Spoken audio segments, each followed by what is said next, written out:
तो विश्व इतिहास की यात्रा अब हमारी प्रारंभ होती है। विश्व इतिहास की यात्रा प्रारंभ होती है। आज मैं आप लोगों को विश्व इतिहास का पहले सिलेबस बताऊंगा, इसके बाद मैं पूरे विश्व इतिहास को समझाने का प्रयास करूंगा। ठीक है, ये विश्व इतिहास है क्या? क्या विश्व इतिहास सिर्फ यूरोप के इतिहास से ही प्रारंभ होता है? क्योंकि विश्व तो बहुत बड़ा है ना। क्या यूरोप का इतिहास पढ़ना है हमें? क्या यूरोप के साथ साथ संपूर्ण विश्व का इतिहास पढ़ना है? तो ये बात हमें सिलेबस बताता है कि विश्व इतिहास, चूँकि विश्व बहुत बड़ा है तो हमें इसमें पढ़ना क्या क्या है। सिलेबस हमें ये चीज़ बताएगा। सिलेबस ने ज़्यादा डिफ़ाइन नहीं किया है, मैं डिफ़ाइन करने का काम करूँगा। आपको एक बार विश्व इतिहास को बताऊँगा ही। विश्व इतिहास में देखें तो यूरोप है, बाद में अमेरिका आ गया, उद्भव हो गया, अमेरिका की खोज हो गई, एक स्पेन के पर्सन ने की थी, कोलंबस ने। अमेरिका के बाद फिर रसिया, ये भी रूस एक इम्पॉर्टेंट कंट्री है, इसका भी बहुत बड़ा नाम एशिया मान सकते हैं। इसके बाद जो है आपका दूसरा क्षेत्र है अफ्रीका। ठीक है, इसके बाद विश्व इतिहास में आपका आसियान कंट्रीज़ जुड़ जाता है, इंडोनेशिया, वियतनाम, आसियान कंट्रीज़। अब देखो मैंने शुरुआत में यूरोप को ही क्यों सेंट्रलाइज किया विश्व इतिहास में? क्यों? क्योंकि यूरोप ने एक कॉन्सेप्ट आया, उसका नाम था साम्राज्यवाद। उस साम्राज्यवाद ने यूरोप को हर जगह पहुंचा दिया।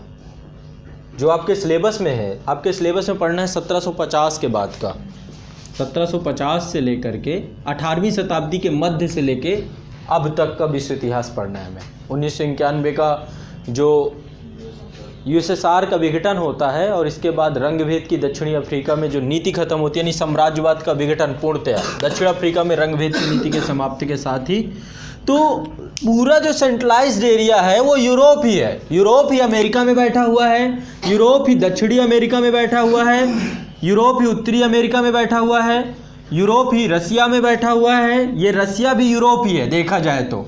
ठीक है, इसके बाद रसिया, मॉस्को यूरोप में पड़ता है। अब आसियान कंट्री पे भी यूरोप बैठा हुआ है, साउथ इंडिया और एशिया वाले क्षेत्र में भी यूरोप बैठा हुआ है, और अफ्रीका में भी। अंत में जब अफ्रीका में पता चला कि बहुमूल्य संसाधन है तो यहाँ पर भी यूरोप आके बैठ जाता है। तो देखा जाए तो इर्द गिर्द ये यूरोप का इतिहास के इर्द गिर्द ये फैलेगा। लेकिन अब यूरोप से पहले यूरोप ने इन सबको अपने शिकंजे में जकड़ा, पहला तो काम यूरोप ने यह किया। लेकिन यूरोप के शिकंजे से धीरे धीरे स्वतंत्र हुए, जैसे अमेरिकी क्रांति हो गई, यूरोप के शिकंजे से बचने की कहानी है ना, ये अलग पढ़ेंगे। आसियान कंट्रीज़ के देश, वियतनाम, किस प्रकार से ये विश्व युद्ध हुए, प्रथम विश्व युद्ध हुआ, द्वितीय विश्व युद्ध हुआ, है ना। तो उन विश्व युद्धों के बाद और यहाँ पर और चीज़ें, यूरोप के अंदर भी बहुत सारी कहानी हुई। राष्ट्रवाद का उदय, राष्ट्र की परिकल्पना कब आई यूरोप के अंदर? राष्ट्रों का एकीकरण, आपने सुना होगा, जर्मनी का एकीकरण हुआ, इटली का एकीकरण हुआ, 1871 की घटना है। तो राष्ट्रों का एकीकरण, ये बहुत सारी घटनाएं हैं जिनको मिला करके पूरा विश्व इतिहास आपके टॉपिक में दिया गया है। ठीक है, एक बार इसके सिलेबस को मैं देखना चाहूँगा। आपके मेंस में दिया गया है, ये पीटी से कोई बहुत लेना देना है नहीं, इसका मेंस में दिया गया है। ठीक, मेंस में ये टॉपिक है विश्व का इतिहास। तो इसमें लिखा हुआ है विश्व के इतिहास में 18वीं सदी की घटनाएं। साफ लिखा इन्होंने 18वीं सदी, यानी इससे पहले नहीं जाना, 18वीं सदी के मध्य को लेकर के है लगभग। तो 1750 से जो घटनाएं प्रारंभ होती हैं, ठीक है, वहाँ से हमें इसे शुरू करना है। ये चीज़ इसने क्लियर कर दी सिलेबस में। किसके लिए बोला गया है ये आपका हिस्ट्री में जो आपका टॉपिक है जीएस का। ठीक है, और यही चीज़ ऑप्शनल में भी। अब इसमें टॉपिक दिए गए हैं, औद्योगिक क्रांति, विश्व युद्ध, राष्ट्रीय सीमाओं का पुनः सीमांकन, उपनिवेशवाद की समाप्ति, राजनीतिक दर्शन शास्त्र जैसे साम्यवाद, पूंजीवाद, समाजवाद आदि शामिल होंगे, उनके रूप और समाज पर उनका प्रभाव। ये टॉपिक इसमें दिया गया है। यानी कि यहाँ पर राजनीतिक दर्शन, हाँ फ्रांस वो यूरोप के अंदर ही है। यूरोप के अंदर 2-3 क्रांतियाँ पढ़नी है। पहली पढ़नी है आपको गौरवपूर्ण क्रांति। ये गौरवपूर्ण क्रांति, रक्तहीन क्रांति जो है ये हुई तो 1688 में हुई। 1688 की क्रांति ये ब्रिटेन में हुई थी। ब्रिटेन को लेकर के। ब्रिटेन ने कहा कि दरअसल वहाँ हुआ ये कि संसद को सारे अधिकार दे दिए, राजा ने, काम खत्म, ठीक है। एक रेवोल्यूशन आया और वहाँ पर किसी भी तरीके का रक्तपात नहीं हुआ, इसलिए उसे बोलते हैं रक्तहीन क्रांति, गौरवपूर्ण क्रांति। तो ब्रिटेन की एक गौरवपूर्ण क्रांति है। थोड़ा सा ग्लिम्स दूंगा। देखो मैं तो आज पहली क्लास में आपको मैं शुरू से लेकर पूरा विश्व का इतिहास पढ़ाने वाला हूँ। आज एक ही क्लास में आप पूरे विश्व से परिचित होने वाले हैं बहुत कम समय में, ठीक, बहुत टाइम नहीं लगेगा हमें। इसके बाद जो है दूसरा फ्रांसीसी क्रांति। फ्रांसीसी क्रांति का बहुत प्रभाव पड़ता है। कारण क्या है? प्रबोधन का काल। एक समय अवधि आती है यूरोप में जब पुनर्जागरण काल प्रारंभ होता है, पुनर्जागरण काल, और दूसरा टाइम पीरियड आता है यहाँ पे प्रबोधन का काल। प्रबोधन का काल। पुनर्जागरण और प्रबोधन में कोई बताएगा क्या अंतर है? बेसिक अंतर। पुनर्जागरण क्या है और प्रबोधन क्या है? सर पुनर्जागरण में तो ये 12वीं और 13वीं शताब्दी में स्टार्ट हुआ। पुनर्जागरण 12वीं और 13वीं शताब्दी में प्रारंभ हुआ। 12वीं नहीं, ये थोड़ा सा और आगे जाइए, 14वीं और 15वीं शताब्दी। हाँ ठीक है, हाँ ठीक ठीक ठीक, चलिए ठीक हो, समय अवधि पे मत बांधिए, आगे बढ़िए। ये जो फ्लोरेंस और वेनिस थे, ये शहरी औद्योगिक अंतर्राष्ट्रीय व्यापार के क्षेत्र में बढ़ने लगे। उसके उसी टाइम पे चीन में चूंकि छपाई का आविष्कार हो चुका था, यूरोप में उस समय छपाई स्टार्टिंग हो गई, तो विचारों का आदान प्रदान होने लगा और नए नए लेखक बढ़ने लगे वहाँ पर। इसलिए प्रबोधन और पुनर्जागरण में क्या अंतर है? क्वेश्चन ये है, प्रबोधन क्या है, पुनर्जागरण क्या है? प्रबोधन में तो जैसे वहाँ के जो लोग हैं ना, उनकी सोच विचार में अंतर आ जाता है। साथ में पूरा दौर, अच्छा, तर्क वितर्क की क्षमता, ये होती है प्रबोधन। पुनर्जागरण क्या है? नए सिरे से पूरे दौर की शुरुआत है, नए सिरे से एक नया दौर, इसे पुनर्जागरण कहते हैं। पुनर्जागरण कहाँ नया दौर हुआ? पुनर्जागरण तो ये कह रहा है कि कभी हम जगे हुए थे, फिर सो गए, फिर जाग गए, ये पुनर्जागरण शब्द हो गया। कभी आप जगे थे, पहले आप बहुत अच्छे आदमी थे, बीच में आप लुटेरे डकैत बन गए, फिर से शरीफ बन गए, 4 दिनों की जेल हुई, फिर शरीफ बन गए। यानी इसने क्या कहा? पुनर्जागरण ने क्या कहा? अतीत की प्रासंगिकता, पुरानी चीज़ जो सही थी वही सही है, अतीत के सिद्धांतों को ही इसने दोबारा लाने का प्रयास किया। प्राचीन की प्रासंगिकता पर बल दिया पुनर्जागरण ने। अभी मैं इन सब चीज़ों पे आऊँगा, ये तो बहुत डिटेल से पढ़ेंगे। प्रबोधन क्या कहता है? प्रबोधन कहता है वर्तमान में जो प्रासंगिक हो उसको हम अपने ऊपर एक्सेप्ट करेंगे। ये सिद्धांतवादी परिकल्पना है, ये व्यवहारवादी परिकल्पना है। प्रबोधन आज की बात करता है कि आज ये चीज़ जो पहले चली आ रही थी वो अच्छी है कि बुरी है, उसे हम आज के विवेक के, प्रबोधन का जो व्यक्ति है वो कहता है कि मैं अपने भविष्य का निर्माता खुद हूँ, मैं अपना भाग्य खुद रच सकता हूँ, ये प्रबोधन का व्यक्ति है। लेकिन पुनर्जागरण का जो व्यक्ति है वो प्राचीन जो सिद्धांत दिए गए हैं, प्राचीन जो स्वरूप है, उसी पर ही वो जीना चाहता है, उसी पर ही रहना चाहता है। लेकिन सर राजा राम मोहन राय को पुनर्जागरण का दूत इंडिया में क्यों आ रहे हैं आप फिर भारत को क्यों खींच के ला? देखो एक चीज़ ध्यान दो, कभी भी हम भारत को खींच के नहीं लाएंगे। भारत अलग चीज़ है। भारत में कभी डार्क एज आया ही नहीं, अंधकार युग आया ही नहीं। तो जब भारत में अंधकार युग नहीं आया, कब आया अंधकार युग? जब भारत में अंधकार, क्या अकबर का काल अंधकार युग का काल था? क्या दिल्ली सल्तनत का काल अंधकार युग का काल था? तो राजा राम मोहन राय ने पुनर्जागरण कर दिया। तो इतिहास, उपनिवेशकारी इतिहासकारों ने लिख के चले गए कि आपके यहाँ भी देखो अंधकार काल था, मुगल काल चला, अंधकार काल था। अरे हमारे यहाँ लाल किला बना है, हमारे यहाँ पे ताजमहल बना, विश्व का 7वां अजूबा जो आप कह रहे हो अंधकार काल का था, समय था। किताबों में गलत लिखा, उपनिवेशकारी इतिहासकारों ने लिखा। देखो इतिहास कई लोगों ने लिखा, कुछ अंग्रेजों ने लिखा, तो वो तो कुछ भी लिख के चले गए ना, बिल्कुल गलत है। राष्ट्रवादियों ने कुछ और लिखा, वामपंथियों ने कुछ और लिखा। ये तो इतिहासकार टू इतिहासकार चेंज हो रही बात। बिल्कुल सही बात आप कह रहे हैं, इतिहास उस किताब में गलत लिखा है तो इसको आप गलत कह सकते हैं। वो तो ये कह के चले गए कि आर्य जो थे वो भारत के नहीं थे, आर्यन थ्योरी को उन्होंने बाहर का बता दिया। बिल्कुल, यदि राष्ट्रवादियों के हिसाब से देखा जाए तो वो गलत है। हमने सिद्ध किया, प्रूव किया कि नहीं, वो भारतीय ही थे। समझ रहे हैं? इतिहासकार, अब जैसे कोई चीज़ है, आप मेरे घर पे आए शोषण करने, आपके दिमाग में कुछ और चल रहा है, तो आप अपनी बात को सिद्ध कर, आप हमेशा मुझे कहेंगे कि मैं आपका बड़ा हितकर व्यक्ति हूँ। आमतौर पे यही होता है कि जब आपको कोई यूज करने वाला होता है तो पहले आपको समझाने का प्रयास करता है कि मेरे से बड़ा हितैषी तुम्हारा कोई नहीं है इस दुनिया में, मैं ही हूँ जो तुम्हें सब कुछ दे रहा हूँ। और आपको नहीं पता कि घुन की तरह धीरे धीरे धीरे धीरे आपको खाता चला जा रहा है। तो इतिहासकारों ने यही लिखा उन्होंने, ठीक है। चलो उस पर नहीं जाते, पहले हमारी चर्चा यहाँ पे हो रही है। तो हमें यहाँ पे विश्व इतिहास में इस बात को समझना है कि हमें किस किस सेक्शन को लेना है। तो आपका सिलेबस बड़ा कंसाइज्ड है, इसने बहुत ज़्यादा बात। किसी के पास ऑप्शनल की है? अभी यहाँ पर ऑप्शनल उपस्थित है? चलिए मैं देख लेता हूँ, मेरे पास होगा। मैं यहाँ पर एक बार, यहाँ पे इसमें क्या होगा, ज़्यादा डिटेल मिल जाएगा।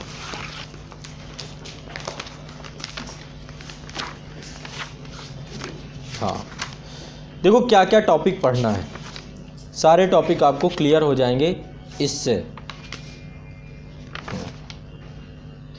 सबसे पहला टॉपिक हमें जो पढ़ना है वो पढ़ना है प्रबोधन काल। प्रबोधन काल या आधुनिक विचार विश्व इतिहास में पहले हम ये पढ़ेंगे। इसके अंतर्गत हम कांट और रूसो को पढ़ेंगे, कांट और रूसो इसके विचारों को पढ़ेंगे। फिर उपनिवेश जो थे, ब्रिटिशर्स के उपनिवेश जो थे, वहाँ पर प्रबोधन के विचारों का कैसे प्रवेश हुआ, ठीक है, इसको हम जानने का प्रयास करेंगे। यानी कि प्रबोधन के विचारों का प्रसार कैसे हुआ, क्या मीडियम बना, है ना। ये जो बता रहे हैं कि कागज़ का आविष्कार हो गया, फिर प्रिंटिंग प्रेस का आविष्कार हो गया, है ना, वो तो एक चीज़ है, और भी बहुत सारे तरीके हैं। इसके बाद नेक्स्ट पढ़ना है हमें, कुछ नए विचारधारा का उदय होता है, जैसे समाजवादी विचारधारा, मार्क्सवादी विचारधारा का जन्म होता है, जिसने भी प्रबोधन के विचारों को और बल प्रदान कर दिया, ठीक है। तो मार्क्स के समाजवाद का प्रसार पढ़ेंगे। यहाँ पे मैं कार्ल मार्क्स को थोड़ा सा आप लोग को डीपली ले चलूँगा, ठीक है, यहाँ पे पढ़ाऊँगा। इसके बाद आगे हमें पढ़ना है आधुनिक राजनीति के मूल स्रोत। आधुनिक राजनीति के मूल स्रोत क्या क्या हैं?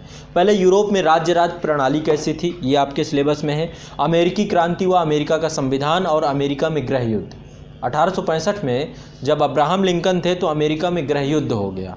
आपस में अमेरिका की जो 13 कॉलोनियाँ थीं आपस में एक दूसरे से लड़ना प्रारंभ कर दी। किस लिए? कि अब हमें अमेरिका के जो हमने कॉन्ट्रैक्ट किया था कि हम एक साथ रहेंगे, अब हमें ख़त्म कर दो, अलग अलग कर दो। कुछ कारण थे, कारण मैं बताऊंगा, ठीक है। उत्तरी प्रांत और दक्षिणी प्रांतों के बीच में एक विवाद की स्थिति बन गई, वो दास प्रथा को लेकर के थी। दास प्रथा कानून कहीं ख़त्म कर दिया गया और कहीं पर बनाए रखा गया।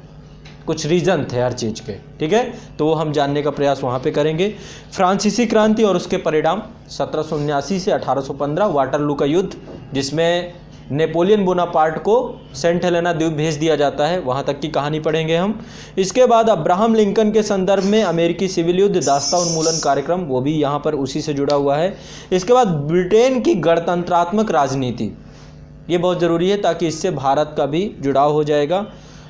इसके बाद संसदीय सुधार ब्रिटेन में कैसे हुए, चार्टरवादी व्यवस्था कैसे यहाँ पर विकसित हुई, और मुक्त व्यापार सिस्टम यानी लेसेस फेयर सिद्धांत जो आया वो इकोनॉमिक्स से भी जुड़ा है। वेल्थ ऑफ नेशन जो आपका क्या नाम, एडम स्मिथ, है ना, हस्तक्षेप का सिद्धांत, वो हम पढ़ेंगे।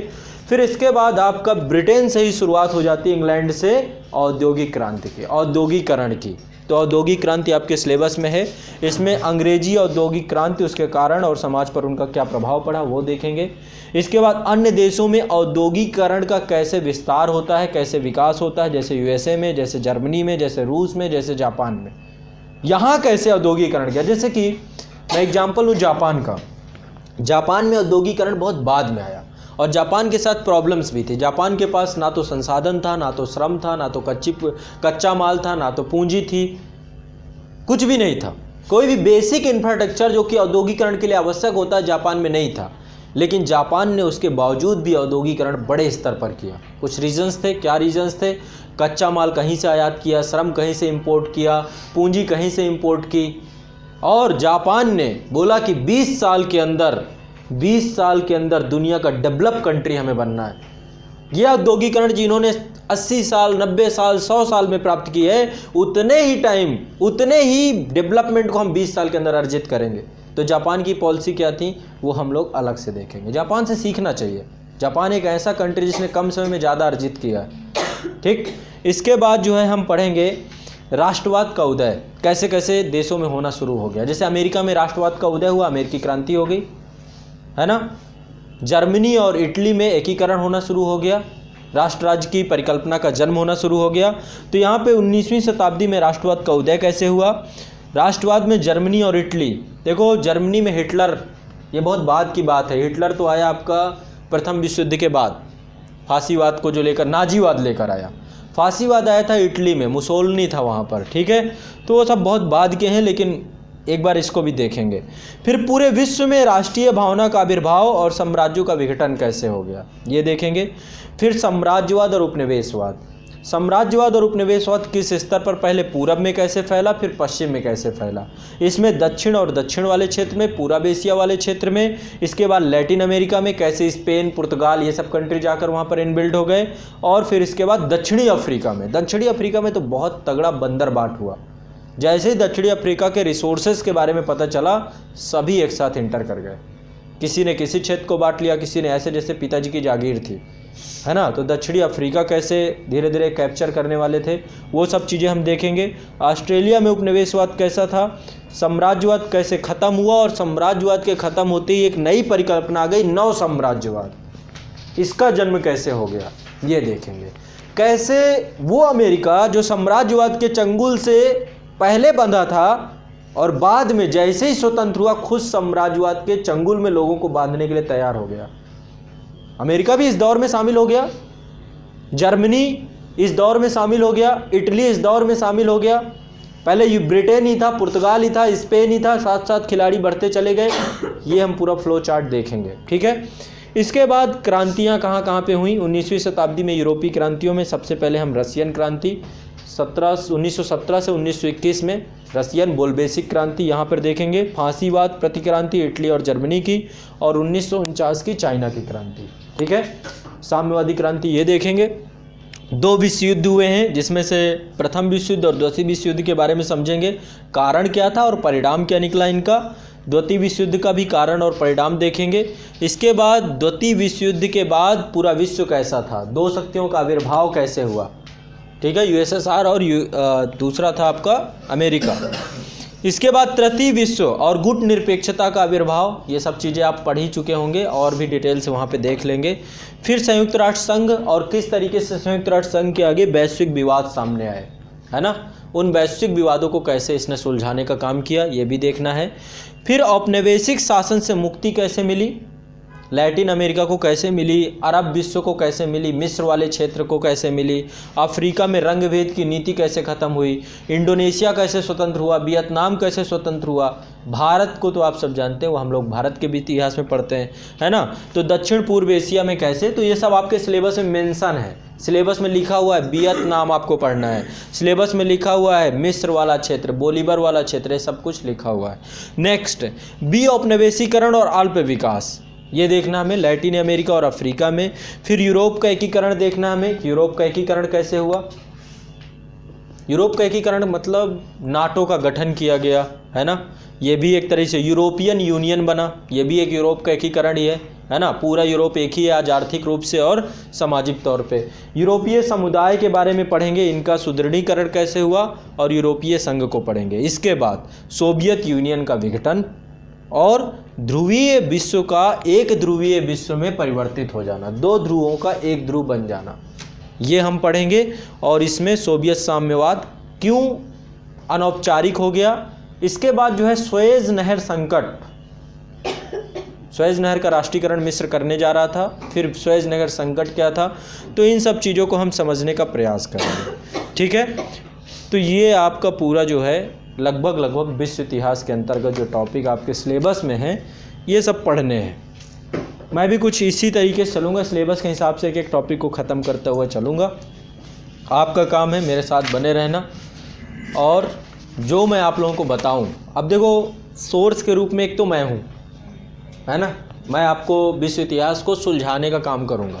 बहुत क्रिटिकल टॉपिक है, बहुत आसानी समझ में नहीं आता, टर्म्स नए नए आएंगे, बुलियनवाद शब्द आएगा, वाणिज्यवाद शब्द आएगा, गिल्ड व्यापार समझ, ऐसे टर्म्स आएंगे आपको बहुत सारे।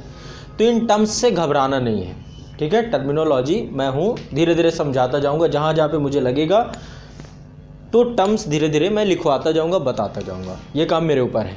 दूसरा जो आपको करना है, एक बुक लेनी है आप लोगों को, बुक लेनी है दीनानाथ वर्मा की, विश्व इतिहास आता है, दीनानाथ वर्मा विश्व इतिहास, एक बढ़िया सी अच्छी सी बुक है, पतली सी, उसी बुक से आपका सारा काम हो जाना है। किताब का नाम है दीनानाथ वर्मा, ठीक है, पटना यूनिवर्सिटी के हैं और बहुत बेस्ट बुक है, ठीक। बस ये बुक से काम चल जाएगा।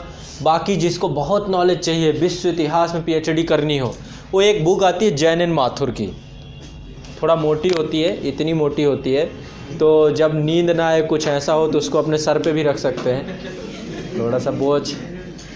तो विश्व इतिहास की एक बुक वो है, जैन एन माथुर। बहुत सारे लोग बोलते हैं, लेकिन मैं कहता हूँ कि अरे अपने को करना क्या, अपने को 150-200 वर्ड चाहिए, हम क्यों चक्कर में पड़ें, इतना ज्ञान बहुत है।